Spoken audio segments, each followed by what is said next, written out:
بے شک ہم نے آپ کو کوثر یعنی جنت کی ایک خاص حوض کا نام ہے،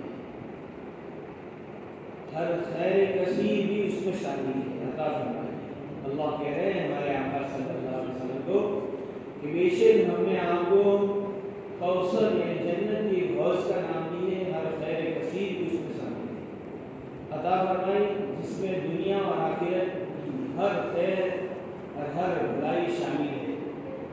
دنیا میں دین اسلام کی بقا اور ترقی اور آخرت میں جنت کے درجات عالیہ وہ بھی اس میں داخل ہے۔ سو ان نعمتوں کے شکریہ میں آپ اپنے پروردگار کی نماز پڑھیے، کیونکہ سب سے بڑی نعمت، اس کے شکرانے میں سب سے بڑی عبادت چاہیے وہ نماز ہے۔ تکمیل شکریہ کے لیے جسمانی عبادت کے ساتھ مالی عبادت یعنی اس کا نام ہے قربانی کیجیے۔ اور ان شانئک هو الابتر، کہ بے شک آپ کا دشمن ہی بے نام و نشان ہو جائے گا۔ یہ اللہ رب العزت نے سورہ کوثر اتاری، اس کے اندر اللہ نے فرمایا ہر خیر کثیر، دنیا اور آخرت کی بھلائی، اور دنیا کے اندر دین اسلام کی بقا اور ترقی، اور جنت کے اندر آپ کے درجات کا بلند ہونا، یہ سب سے بڑی نعمت جو اللہ رب العزت نے ہمارے آقا صلی اللہ علیہ وسلم کو عطا فرمائی ہے، کہ دنیا کے اندر سرکار دو عالم صلی اللہ علیہ وسلم جب تشریف لائے، اس وقت زمانہ جاہلیت کا اتنا عام تھا، اتنی جہالت تھی، کیونکہ عیسیٰ علیہ السلام سے لے کر ہمارے آقا کا جو زمانہ ہے وہ 600 سال کا تھا، تقریباً 600 سال کے اندر انسانیت اللہ کو بالکل بھول چکی تھی، بت پرستی عام تھی، کوئی ان پر حکومت کرنے کے لیے تیار نہیں تھا۔ اب میں دیکھو کہہ رہا ہوں کہ دین اسلام کی بقا اور ترقی، اس پر بات کر رہا ہوں کہ اللہ رب العزت نے سرکار دو عالم صلی اللہ علیہ وسلم کو ایسے ماحول کے اندر بھیجا کہ دین کے اعتبار سے ذرہ برابر بھی دین کا چراغ نہ جلنے کے لیے تیار نہیں تھا، وہ جل نہیں رہا تھا، کوئی روشنی نہیں تھی، جہالت تھی، اندھیرا ہی اندھیرا تھا بالکل۔ اللہ نے کیسے ترقی دی کہ سرکار دو عالم صلی اللہ علیہ وسلم نے آ کر دنیا میں سب سے پہلے اسلام کی اشاعت شروع کی۔ اس وقت اللہ رب العزت کہہ رہے کہ میرے محبوب میں آپ کے ساتھ ہوں، آپ گھبرائیں نہیں، کیونکہ اکیلے تھے آپ، اور ماحول کیسا تھا، پرفتن بدترین ماحول تھا۔ تو اللہ رب العزت کہہ رہے ہیں کہ میں نے آپ کو ہر خیر کثیر کے اندر یہ بھی داخل ہے کہ اللہ رب العزت نے دین کے پھیلانے میں اور دین کی بقا کے لیے اور ترقی کے لیے اللہ رب العزت نے ہر وقت ہمارے آقا کا ساتھ دیا اور اللہ کی مدد شامل حال ہے۔ کیسے موقع آئے کہ آپ کی نبوت سے لے کر آپ کی دنیا سے پردہ کرنے کا جو زمانہ ہے 23 سال کا، 23 سال کے اس قریب عرصے کے اندر اللہ رب العزت نے دین اسلام کو ایسی ترقی عطا فرمائی کہ دنیا اس کی مثال پیش کرنے سے قاصر ہے۔ یعنی اس 1.25 لاکھ کا مجمع صحابہ کا ایسا بہترین تیار کیا آپ نے، اور ایسا بہترین ماحول بنایا کہ اللہ کے رسول صلی اللہ علیہ وسلم نے خود اپنی زبان مبارک سے یہ کہا کہ میرا زمانہ یہ بہترین زمانہ ہے، صحابہ کا زمانہ بہترین زمانہ، یعنی پیارے آقا نے اس کی زمانے کی گارنٹی دے دی۔ تو کتنی محنت پڑی ہوگی اس کے اندر، کیسے ہمارے آقا پر حالات آئے، اللہ کی مدد شامل حال ہے۔ مکی زندگی کے اندر بھی کافروں نے آپ کو چین سے رہنے نہیں دیا، یہاں تک کہ مکہ المکرمہ جیسا پیارا وطن آپ صلی اللہ علیہ وسلم کو چھوڑنا پڑا، اور جب چھوڑ رہے تھے اس وقت یوں کہا آقا نے کہ میرے محبوب وطن میں تجھے چھوڑنا نہیں چاہتا، لیکن کیا کروں میری قوم مجھے رہنے نہیں دیتی۔ اس وقت آنکھوں مبارک میں سے آنسو بہہ رہے تھے اور مکہ المکرمہ کو چھوڑ رہے تھے اور مدینہ المنورہ میں ہجرت کی۔ وہاں جانے کے بعد بھی کافروں نے چین سکون سے رہنے نہیں دیا، کئی جنگیں ہوئی۔ سب سے پہلی جنگ اسلام کی سب سے پہلی جنگ بدر، جس میں صحابہ کرام کا مجمع مٹھی بھر تھا، 313 کا مجمع تھا، صرف 313۔ اس وقت پیارے آقا صلی اللہ علیہ وسلم نے دعا کی تھی کہ اللہ یہ مٹھی بھر مسلمان اگر آج دنیا میں تیرا نام لینے والے ہیں، اگر یہ ہلاک ہو گئے تو دنیا میں تیرے نام لینے والا کوئی نہیں رہے گا۔ اور اللہ رب العزت نے دعا کو سن لیا اور 2 قافلے بھیجے تھے فرشتوں کے، 3000 کا اور 5000 کا۔ یہ بھی چوتھے والے کے اندر اللہ نے اس کا تذکرہ کیا ہے۔ اللہ کی مدد آئی اور بہترین فتح حاصل ہوئی، اور جنگ بدر کے اندر اللہ رب العزت نے بڑے بڑے قافلوں کو قید کروایا اور قید ہوئے۔ اس کے بعد پھر دوسری جنگ احد، جنگ بدر، جنگ احد، جنگ حنین، اس میں بہت ساری جنگیں ہوئی، لیکن ہر جنگ کے اندر اللہ رب العزت نے پیارے آقا اور مسلمانوں کو فتح دی۔ یہ ہے دین کی بقا اور ترقی۔ اور جنت کے اندر درجات عالیہ، یہ بھی حوض کوثر میں داخل ہے کہ پیارے آقا صلی اللہ علیہ وسلم کے لیے اللہ رب العزت نے یہ طے کیا کہ آپ آئے اخیر میں، لیکن آپ کا جانا سب سے پہلے جنت میں ہوگا، آپ کا اور آپ کی امت کا۔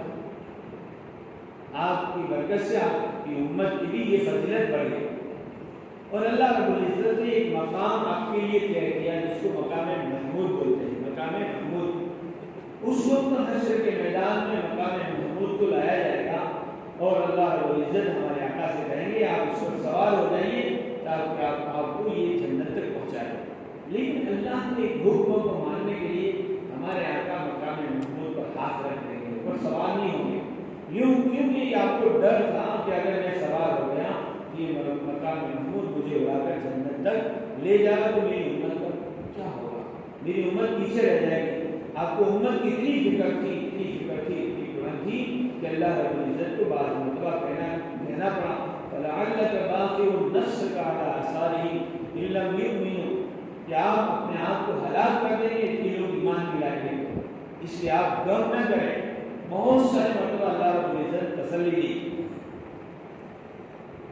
کئی مرتبہ ہمارے آقا غمگین بیٹھے ہوتے تھے، اللہ رب العزت جبریل امین کے ذریعے پوچھا کرتے تھے کہ ہمارے محبوب سے پوچھو کیوں ناراض ہے، کیوں غمگین ہے، تو اللہ کے رسول اس وقت بھی یہی کہہ رہے تھے کہ میری امت کا مجھے غم و فکر ہے۔ سب سے پہلے اس کا شان نزول قرآن کا بیان کیا ہے، تو اس کا شان نزول کیا ہے، پہلے آپ کو ترجمہ کہتے ہیں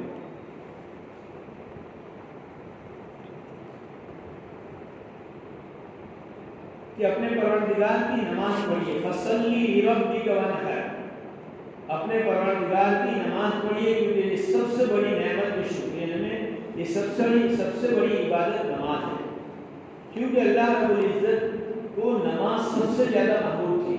تو اللہ رب العزت نے کہا کہ میرے محبوب آپ فکر نہ کریں، آپ کو ہم نے کوثر عطا کی ہے، جنت کی ایک نہر ہے، آپ اس کے بدلے میں نماز کا اہتمام کریے، نماز پڑھیے اور قربانی کیجیے، وانحر، قربانی کیجیے، کہ بے شک آپ کا دشمن ہی بے نام و نشان ہو جائے گا۔ کیونکہ آگے آ رہا ہے کہ یہ آیت کیوں اتری اور آپ نے اللہ رب العزت نے دشمن کو بے نام و نشان کیوں کہا، اس میں زکوٰۃ کے بجائے قربانی کا ذکر اس لیے کیا گیا کہ قربانی میں مالی عبادت ہونے کے علاوہ مشرکین اور مکہ ان کی ایک رسومات تھی کہ رسوم کی مخالفت بھی ہے، کیونکہ مشرکین بتوں کے نام کی قربانی کرتے تھے، اس لیے اللہ رب العزت نے کہا تم اللہ کے نام کی قربانی کرو۔ آگے سرکار دو عالم صلی اللہ علیہ وسلم کے صحابزادے، ایک چھوٹے بچے قاسم ان کے تھے، 4 صحابزادے تھے، چاروں کے چاروں بچپن کے اندر اللہ رب العزت نے اس کو لے لی. چھوٹے سے سب سے اخیر میں حضرت قاسم رضی اللہ تعالیٰ عنہ بچپن میں وفات ہوئے. اس وقت پیارے آقا صلی اللہ علیہ وسلم بہت غمگین ہوئے. ان کو بہت غم ہوا تھا. غم کیوں ہوا تھا کہ بعض مشرکوں نے یہ طعنہ دیا تھا کہ ان کی نسل نہ چلے گی, ان کے دین کا سلسلہ اب ختم ہو جائے گا. اس کا جواب ہے کہ آپ بفضلی تعالیٰ بے نام و نشان نہیں رہیں گے, بالیقین آپ کا دشمن ہی بے نام و نشان ہو جائے گا. کیونکہ لیکن دنیا میں اس کا خیر باقی نہیں رہے گا, برخلاف کہ آپ کی امت اور آپ کی یاد نیک نامی محبت اور اعتقاد کے ساتھ باقی رہے گی. آپ کا نام باقی رہے گا, آپ کی محبت باقی رہے گی, آپ کی امت بھی باقی رہے گی, آپ کی نسل بھی چلے گی. اللہ کہہ رہے ہیں ہمارے آقا یہ سب نعمتیں لفظ کوثر کے اندر داخل ہے, لفظ کوثر کے مفہوم میں داخل ہے. اگر تیسری اولاد کی نسل نہ ہو تو صحیح, جو نسل سے مقصود ہے آپ کو حاصل ہے, یہاں تک کہ دنیا سے گزر کر آخرت تک بھی آپ کا نام, آپ کی نسل چلے گی اور دشمن لوگ اس سے محروم رہیں گے.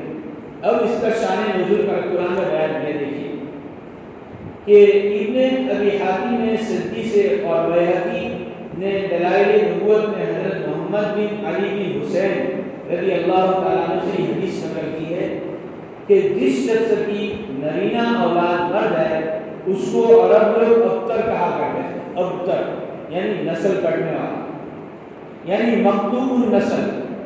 جس وقت سرکار دو عالم صلی اللہ علیہ وسلم کے صاحبزادے حضرت قاسم یا ابراہیم کا بچپن میں انتقال ہوا تو کفار مکہ نے آپ کو ابتر کہہ کر طعنہ دینے لگے.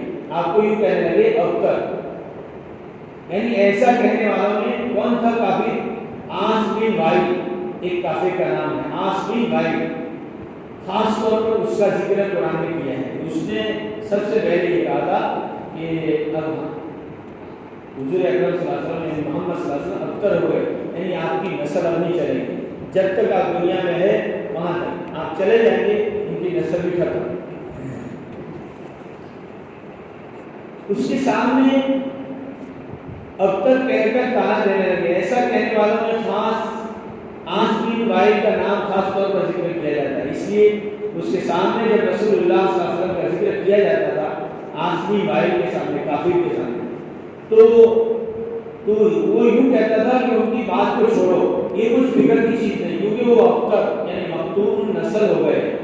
جب کہ ان کا انتقال ہو جائے گا ان کا کوئی نام لینے والا بھی نہ رہے گا. یہ سب اس نے کہا. اس پر اللہ رب العزت نے سورہ کوثر نازل فرمایا.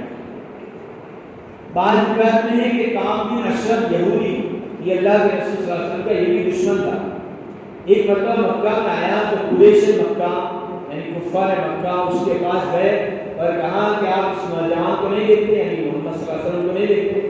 وہ کہتا ہے کہ ہم سب سے دین کے اعتبار سے بہتر ہے, حالانکہ یعنی اللہ کے رسول کہہ رہے ہیں, حالانکہ ہم حاجیوں کی خدمت کرنے والے کافی لوگ کہہ رہے ہیں, حالانکہ ہم حاجیوں کی خدمت کرنے والے ہیں, بیت اللہ کی حفاظت کرنے والے ہیں, لوگوں کو پانی پلانے والے ہیں. تو کعب جو کافر تھا اس نے یہ سن کر کہا نہیں تم لوگ اس سے بہتر ہو. اتنا لفظ کہا فوراً جبرائیل علیہ السلام یہ آیت یعنی سورہ کوثر پوری آیت لے کر آئے. اور خلاصہ یہ کہ کفار مکہ جو رسول اللہ صلی اللہ علیہ وسلم کے تیسری اولاد نہ رہنے کے سبب ابتر ہونے کا طعنہ دیتے تھے یا دوسری وجوہ سے آپ کی شان میں گستاخی کرتے تھے, دوسرے طریقے سے بھی آپ صلی اللہ علیہ وسلم کے شان میں گستاخی کرتے تھے بہت سارے کافی, لیکن ہر وقت اللہ رب العزت نے آپ کا ساتھ دیا ہے. یہ ابتر کہنے کے بعد جب ابتر کہا کہ آپ کی نسل نہیں چلے گی تو اس کے جواب میں سورہ کوثر اللہ رب العزت نے نازل فرمائی, جس میں ان کے طعنوں کا جواب بھی ہے. صرف اولاد نرینہ کے نہ رہنے سے آپ کو مقتول نسل یا مقتول ذکر کہنے والے حقیقت سے بے خبر ہے. کافی لوگوں کو خبر نہیں ہے کہ آپ کی نسل نسلی بھی انشاءاللہ دنیا میں قیامت تک باقی رہے گی. اللہ تعالیٰ کہہ رہے ہیں کہ میرے محبوب کی نسل قیامت تک باقی رہے گی, اگرچہ مختلف اولاد سے ہو, یعنی بیٹی کی اولاد سے چلی.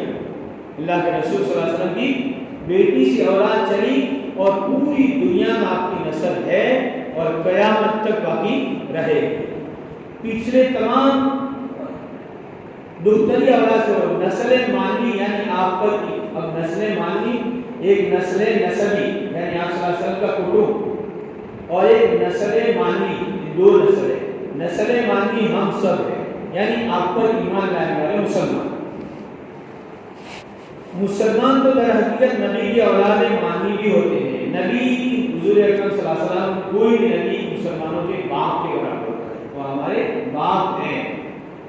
تو نسل مانوی تو اس کثرت سے ہوگی کہ پچھلے تمام انبیاء کی امت سے بھی بڑھ کر ہوگی یہ امت، تمام انبیاء سے۔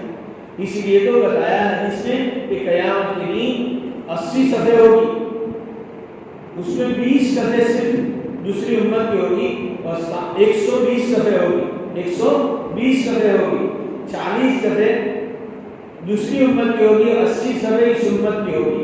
اتنی مانوی نسل آپ صلی اللہ علیہ وسلم کی چلے گی اور بڑھے گی۔ اس میں رسول اللہ صلی اللہ علیہ وسلم کا اللہ کے نزدیک مقبول ہونا بھی مشہور ہے، جس سے کعب بن اشرف کے قول کی تردید ہے۔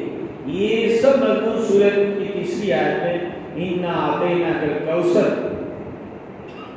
امام بخاری نے حضرت ابن عباس سے اس کی تفسیر میں روایت کیا ہے، انہوں نے فرمایا کہ کوثر وہ خیر کثیر ہے جو اللہ نے آپ کو عطا فرمائی۔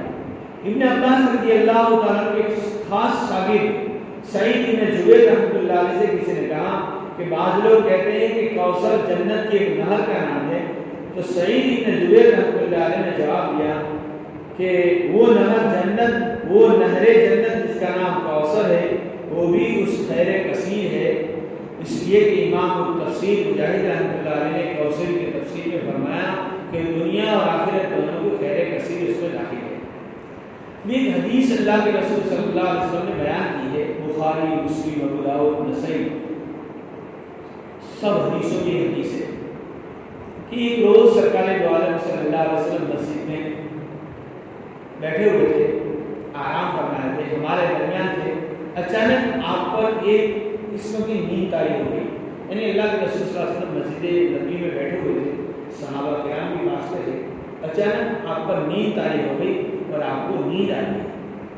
نیند آنے کے بعد تھوڑی ہی دیر کے بعد آپ صلی اللہ علیہ وسلم ہنستے ہوئے اٹھے اور سر مبارک اٹھایا۔